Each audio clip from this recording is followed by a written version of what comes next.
Hey guys, welcome back to the channel.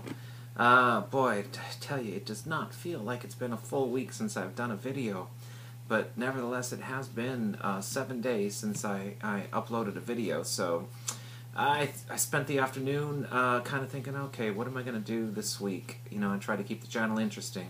I've been getting quite a few subscribers. My record store day video took off like a bullet, and it's got a crazy amount of views for as many subscribers as I have. So I don't know who's watching, but thank you so much. I'm glad it was a popular video.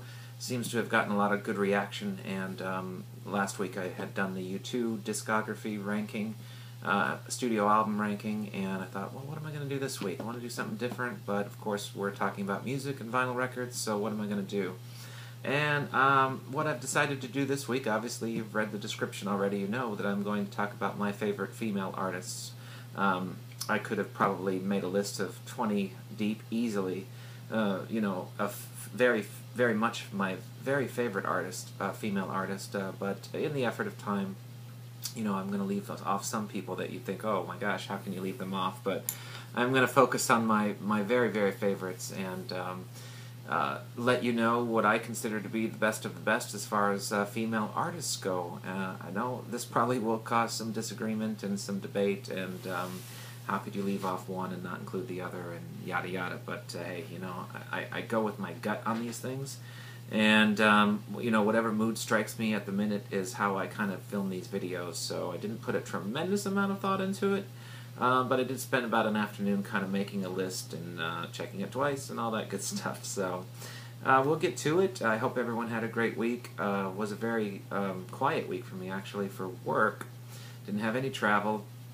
Next week I go back out on the road and we'll be a little bit more active work-wise. But I'm always working. It's just when I'm not traveling, sometimes it feels like I'm not working as much, if that makes sense. But anyway, very unusual job I have. It's kind of full on or sometimes full stop, so it's strange. But anyway, getting back to the purpose of this video, talking about female artists, you know, I have some friends that probably are thinking I don't know any female artists I like, or have a very short list, or I'm, you know, not that into female artists. So that was kind of the motivation for this, is because I have heard some comments from some good friends saying they either don't know that many female artists, or they simply don't tend to like female artists. I know my friend Daniel Chernko being one of them people that seems to, every time I mention a female artist, is like, yeah, it's just female artist, just it's not for me.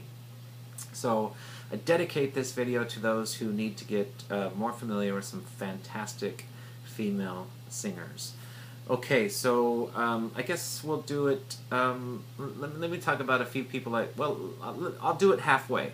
I'm going to get to through the top 5, or the bottom 10 through say 6, and then take a break and talk about maybe some artists that didn't make the cut.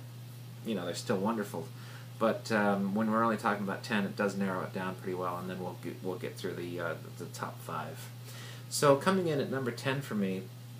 And again, you know, take the ranking with a grain of salt. It is what it is. You know, at any time these could change depending on what kind of music they're releasing, or how much more I get involved with their collecting of their vinyl, how deeper I go into their catalog, stuff like that. So, you know, don't pay too much attention. But this particular artist is a kind of still an up-and-coming performer, but she's got 3 full, I think maybe 3 full albums and 1 EP that I do not have. I do have the 3 full albums, and she is really relatively unknown, at least in the U.S. And I just absolutely love her. And that is an artist by the name of Melodygardeaux. She is American, I'm pretty sure, but she is really primarily popular in European countries. And frankly, she gets very little, if any, attention here. Doesn't tour that much, but I just absolutely love her voice. This is her last studio album called The Absence.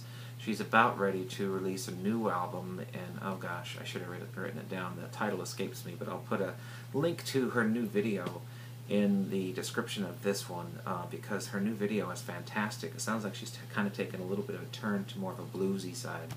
But how to describe Melodygardeaux is kind of a throwback to the 30s and 40s. Very sultry, very seductive, very smoky sounding. You know, it's just really, really cool music. She's cool to look at. She's cool to listen to talking. She's just amazing. So I would really encourage you. I'm going to put the link to her new video, but check out any interview she does. She's mysterious and just, I don't know how to describe her. I mean, she's really one of a kind as far as I'm concerned. So Melodygardeaux, we're talking about great singers, obviously, and she does have an amazing voice. And I put her in the top 10 because, one, not that many people know of who she is, and two, I really, really like her, and I really like her new song. So I can't wait for her new album, and, you know, who knows, she'll probably move up the list because I've loved everything she's done so far, and I can't wait for the new record. I wish I had the title, but it'll be in the description. So, okay, next up, completely different change of direction then. Coming in at number 9 is someone who's been on all of our minds this week because she's had some health issues, and that is Joni Mitchell. Joni Mitchell is a wonderful artist that's been around for, oh my gosh, since the early to mid-60s, I believe, and has a wonderful catalog of music. I pulled out Mingus because it's one of my personal favorite records of Joni's. I don't have a complete vinyl collection of Joni. I have about 12 albums of hers on vinyl, my favorite being Blue. It's my personal favorite. I think many people might say that might be her best record, although, you know, the hissing of Summer Lawns, Ladies of the Canyon, Don Juan's Reckless Daughter, really bad with titles, so I do have to read them off the screen, but those are all also, you know, other people's maybe personal favorites. But Joni Mitchell is a wonderful singer-songwriter, folk singer. She's also a wonderful artist, by the way. She does most of the artwork on her records, a painter, and I just love her. And I really haven't, you know, our connection, Joni and I's musical ties don't go way back like a lot of people at my age. I didn't know her very well, if at all, growing up as a kid, and later on as an adult I started to get to like Joni Mitchell and really have come to appreciate her music. I've got the 12 records thereabouts, and I've got a CD box set behind me of most recent. It's a compilation of various different love songs that she's put out through the years. So we wish Joni the very, very best to get through her health scare. There was a big, I guess, rumor, really, that she was in a coma. Turns out she's not in a coma. But really fantastic artist. I mean, it probably am not doing her justice at all, talking about how wonderful she is. But all the best to Joni Mitchell and her fans and her family. So, okay, coming in at number 8, we're going to, again, switch directions completely again and talk about someone who's become very, very important to me in the past, I'd say, 5 years, and that is Victoria Legrand. And you say, who's that? It's like, well, you probably know her better by the band that she's in, and that is Beach House. She is just a wonderful singer. Beach House is a wonderful duo. This is their album Bloom that came out, I think, in 2010 or 2011. They're really overdue for a new record, so cross fingers that 2015 may be the year that they release a new album. Beach House, and this particular record, is probably one of my very favorite bands that are currently productive and making music today. Victoria's voice is, again, very husky. You know, it's kind of different for a female's voice. It's I gotta be honest with you. I will be dead honest with you. When I first heard Beach House, I wasn't 100% sure if it was a male or female. I really swear to God on that. And it, you know, she's a beautiful woman. You know, it's not that she's, you know, looks like a man or anything like that, but it's just she's very, very masculine sounding for a female. And I just find her to be absolutely fabulous, and the music to be incredible. Her lyrics are strong, and she knows how to work the crowd, because she's just wonderful, as wonderful live as they are in studio.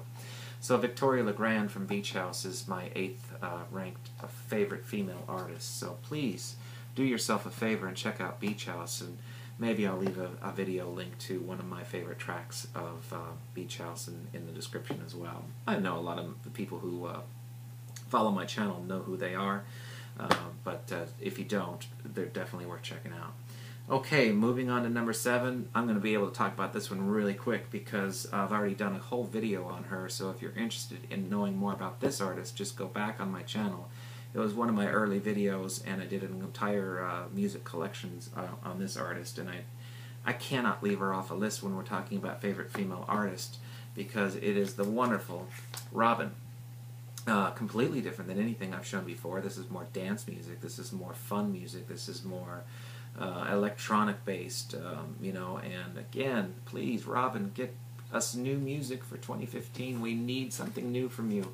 The EP you did with Rice Gop last year is wonderful, and I love it, but we need more solo Robin music. So I'm not going to talk too long about Robin because, again, I've got a whole video on her, so if you're interested in finding out about the Swedish Robin, just go back to my channel and watch that.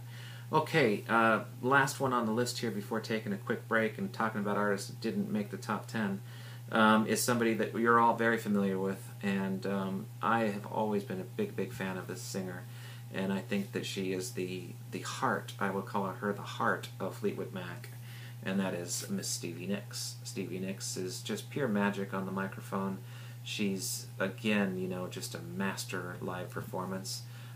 No one, I mean, you hear a Stevie Nicks song or a Fleetwood Mac song that she's singing on, you know it instantly, it's Stevie Nicks. She has a very distinctive voice, and you cannot miss it. And she's also, I love the whole dark side of her lyrics, and you know, you might call it mystical or magical, or, you know, some of the you know, witchcraft and stuff that she kind of possesses people with, and that's exactly how I would describe her voice as well. So Stevie Nicks needs little, if any, introduction, and I'm not even going to say check her out, because if you haven't checked out Stevie Nicks, I just wonder sometimes if you're a music fan, because she's so wonderful.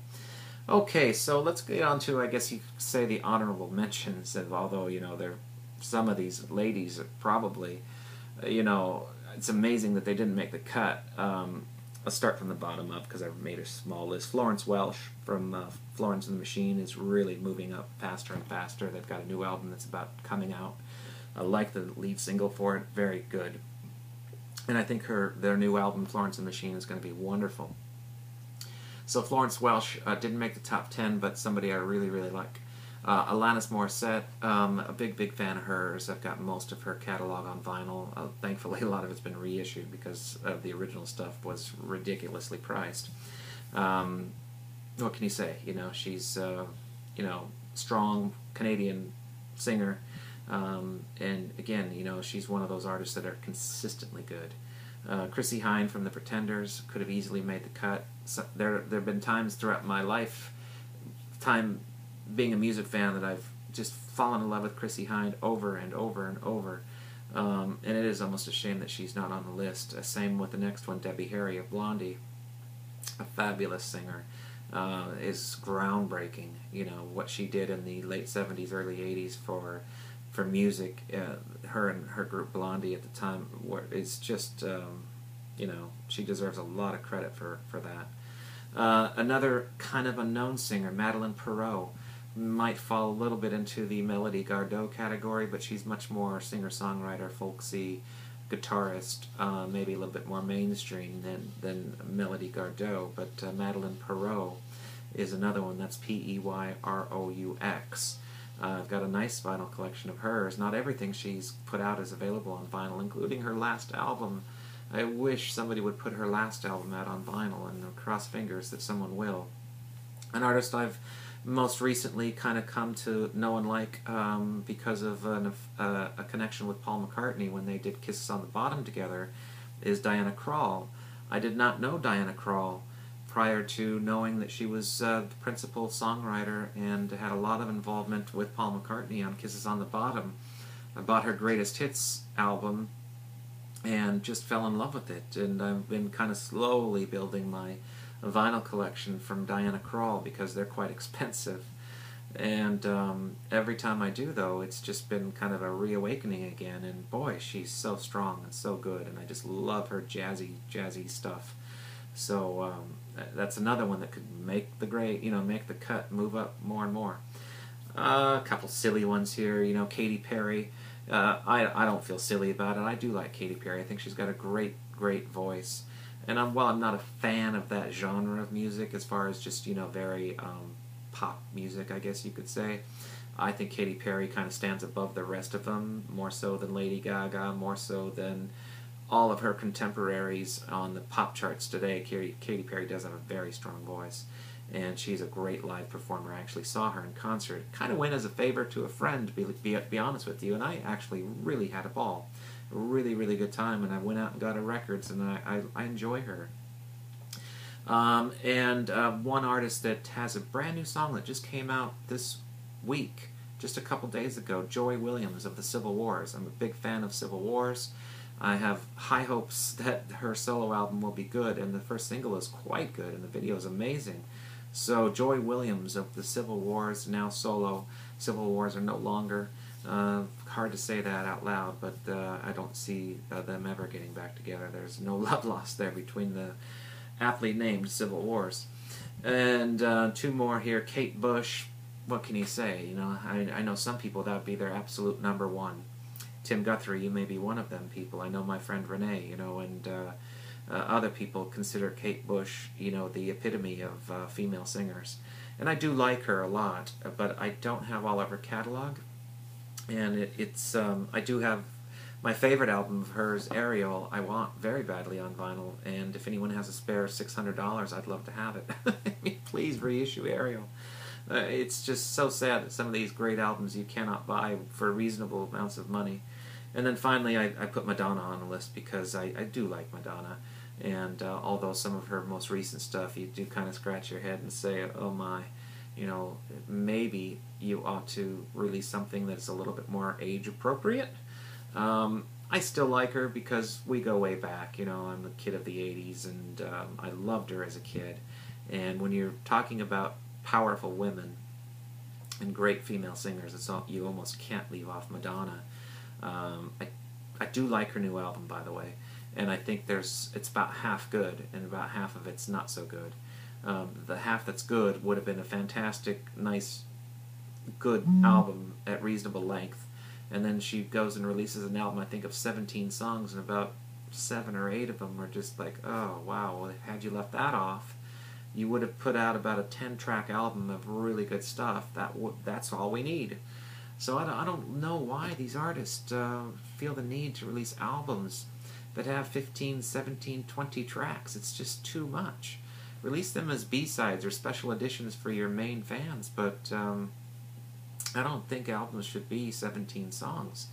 Anyway, it's old school thinking, I guess, but being that Madonna is from the old school, you would think that she would kind of realize that. But anyway, those are the folks that didn't quite make the top 10 list, but, all of them are very worthy, so I hope I haven't offended anybody by not including them, but I do like all those artists a lot, and I think they're worth mentioning. So getting back to the list, we're at number 5 here, and this is an artist that I really like an awful lot, and obviously she's my 5th favorite, if you want to go by numbers, favorite singer, female singer, and that is the magical Alison Krauss.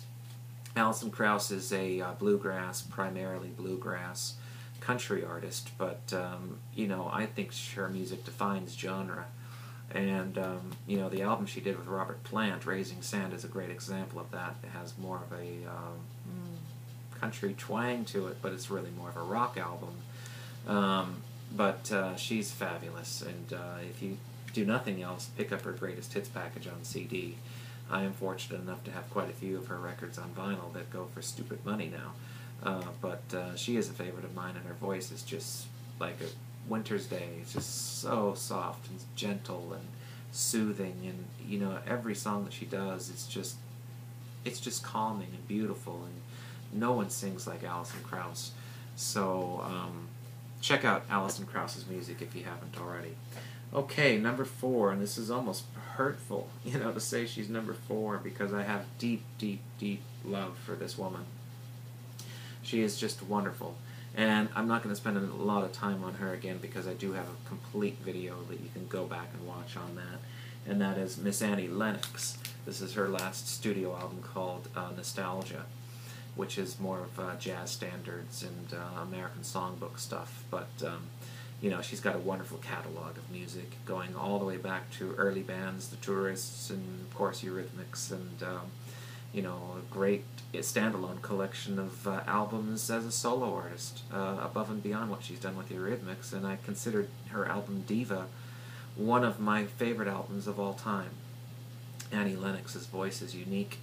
Her stage presence is second to none, and you saw that on the Grammys this year when she stole the show with her performance of Take Me to Church, and her version of, I think it was I Put a Spell on You, yeah, I Put a Spell on You combined with Take Me to Church. It was absolutely incredible. You know, just her energy and enthusiasm, and, you know, all these young bucks out there making music, and she comes along, kind of unassuming, kind of quiet, and just absolutely stole the show. The whole Grammys, it belonged to Annie Lennox as far as I'm concerned, and it's a moment I won't forget. But besides all that, you know, she is an absolute favorite of mine, and I hope that you continue making music, Annie. You're giving us some signs that perhaps you're not going to be doing that, and I hope that isn't true, because we need more music like yours. Okay, I'm talking to her like she's listening, you know, but you never know. Okay, 3, 2, 1, very, very difficult, and these are all kind of different, obscure art, not obscure, but they're definitely unique artists. Number 3, you guys who know me well, you know this had to make the list, and it's hard to know where it's going to come in, but I put number 3 as Elizabeth Frazier from Cocteau Twins. You've heard me talk about Cocteau Twins a few times. The friends who know me well from Facebook know what a Cocteau Twins fan I am. This is one of my favorite albums of theirs, 4 Calendar Cafe. And, you know, I'd probably put Elizabeth Frazier as number 1. If she had done anything in the past 10 years, you know, there's so little material that she's done past Cocteau Twins that you just almost wonder why. You know, she's just an angel. No one sings like her. First of all, she sings in a language most of the time that's completely indecipherable. You cannot make it out. It makes no sense. So she's not singing in any particular language, and it doesn't matter, because she resonates a sound and a voice that is so unique and so different and so wonderful that it doesn't matter. You can sing along to it, and I catch myself doing it all the time. It's like, I have no idea what I'm saying, but I love it. And I just cannot say strongly enough that if anyone is listening that has any contact with Elizabeth Frazier, please convince her to do something. Put out an album, go on tour, do something, because you are sorely, sorely missed. And, you know, maybe retirement is all she wanted, and that's fine. But her legacy with Cocteau Twins as the only singer, a lot of people who are not familiar with Cocteau Twins have come to me, like, aren't there 2 people singing the Cocteau Twins? You know, hence the twins? It's like, no, no, it's just Elizabeth Frazier. But very unique sounding, and at some point in the very near future, I'm going to do an entire collection of all of my Cocteau Twin stuff, and it would be kind of a long video, so I'm going to have to break it up. Okay, number 2. Here's an artist that all of you know, and all of you probably don't like. It's about 50-50. People love her, or they don't like her at all, and I'm on the side of love, and that is the fabulous Bjrk, showing her new album, Volna Cura. It's a bit of a mouthful. But I like this album, first of all. I've heard a couple negative reviews on Volna Cura, calling it background music and elevator music. It's like, oh no. You obviously are not a Bjrk fan if you're calling this album background music. I think it's absolutely stunning, and much, much better than her last studio album, by the way, which I wasn't particularly fond of. I can't even think of the name of it at the minute. Well, anyway, Volna Cura is the latest studio album from Bjrk. And what can you say about Bjrk that hasn't already been said? I mean, she's innovative and creative to a whole different level. I mean, everything she touches is something that you look at and like, what is it? You know, not only for the ears, but for the eyes. I mean, she is the most remarkable visual artist of our generation. Her videos will shock you. They will touch you. They will give you emotions that you didn't think you had. And I encourage all of you to open up your minds and get to know Bjrk, that are on the side of, I don't like her. because you are obviously missing out on something really, really special. And I'll leave it at that, because again, at some point I want to do an entire vinyl and CD and music collections on Bjrk. So, finally, last but not least, I guess it doesn't really gonna surprise too many people who my #1 favorite female artist is of all time. And if you're looking behind me, you can probably figure it out. And again, it's no shock. I think this woman is absolutely a pure joy, and deserves so much more than she has as far as recognition goes. And that is the wonderful Lisa Gerard. And I don't need to talk about her too much again, because I have done an entire video on her solo stuff. I have yet to do a video on her sometimes current, sometimes not current duo of Brendan Perry and Dead Can Dance, but I just cannot tell you how much her music has really changed my life. I mean, it opened up so many different doors, because I fell in love with Dead Can Dance in the, well, I'd say the mid-'80s, not right out of the gate. You know, I think it was around the time of Ion, their album Ion, which they had, I think, 4 other albums prior to that. And that's when I discovered Dead Can Dance and discovered Lisa Gerard's voice, and it just blew me away. And from that moment on, I noticed my buying patterns in music changing dramatically. And I was looking for more interesting things. I was looking for more experimental music, more things that would challenge me as a listener. And, you know, Lisa Gerard is primarily responsible for that. And the thoughts that she puts into her music, it's second to none as far as I'm concerned. And she is a powerhouse, vocally and, you know, lyrically, and just everything she does. Again, one of those singers, again, you have to struggle to find songs that you can actually understand. She does, again, sing in a language that sometimes is only for her. And again, it's a challenge listen, I guess, if you're new to it. But for me, it was instant love, and it changed the way I buy music and the way I listen to music. So can't say enough about Lisa Gerard, and that's why I put her at #1, because of all the influence that she's done since then to me musically, and continues to do. Everything she touches is magic.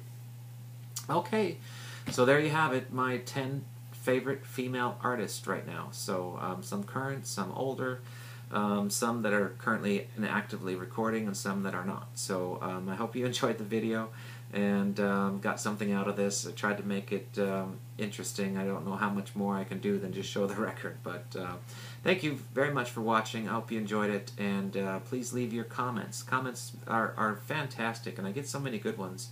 But if you could list some of your favorite artists that you'd like to get to introduce to me, or I can tell you, hey, I really like them also, or gee, that's new, thanks. That'd be great. So leave me your comments, like the video if you like it, and if you haven't yet subscribed, I sure appreciate those as well. Alright guys, that's it for this week. We'll see you next time, and have a great week ahead. Bye for now.